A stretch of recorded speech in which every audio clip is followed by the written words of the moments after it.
asking, it has been over 10 years since Colorado passed its medical marijuana amendments to the Colorado Constitution, and a year since the legislature passed the first set of laws to regulate the industry.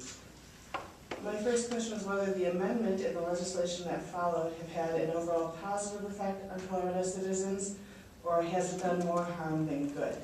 And I'd like to hear about that from several different perspectives. So we'll start with Professor Sam Kamin. Hi, I don't have a microphone. Is it all right if I don't know if you're recording. Good morning. Thanks for coming here to DU this afternoon.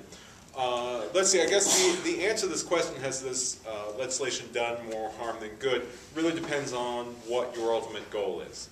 For patients that want to or feel like they need to use medical marijuana, I think that the law is in a much better state than it was a few years ago, or than it was 5 or 10 years ago. If you are a patient who believes that marijuana helps you medically, it is much easier to get. It's much safer to get. You have a wider variety of people from whom you can buy it. There are boards at the state level that are now regulating the industry. You're more likely to get a better product, more likely to know what it is you're buying. At all of those levels, it is better. There is still a strange situation in Colorado and California, and the 15 states plus the District of Columbia that have legalized marijuana for medical purposes. Namely, the federal government continues to think this is a very serious felony that, not to single out Mr. King, but that people like Mr. King are engaging in. He's the only dispensary owner here, I think. That is, the federal government believes that every sale of marijuana is a violation of the Controlled Substances Act, continues to believe that marijuana is a Schedule I narcotic that has no valid medical purpose, that has a risk of addiction, and all the other horrors that go with being classified as a Schedule I narcotic.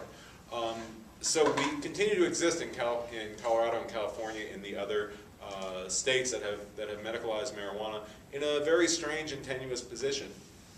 We know that the Attorney General and his designates have said that the prosecution of marijuana crimes, particularly in the medical context, will not be a high priority of the Obama Justice Department, but they have also said just as clearly that they will continue to enforce the marijuana laws. How do those two statements relate to one another? That is the multi-million-dollar question all across the West and the other places where medical marijuana has been legalized. So we're in this strange and relatively tenuous position where it's legal in the state of Colorado, it is available in the state of Colorado.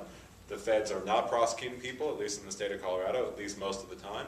But there is always a specter that a change in administration or a change in the position of the Justice Department will lead to a very different series of events. So, as I said, it better or worse depends on how you want to measure that. I think it's better now for patients. It's better now that people who are running dispensaries in the state have a little more security, a little more sense that the state approves of what's going on here. But we continue to exist in this very uncertain state. Thank you, Professor Kamin.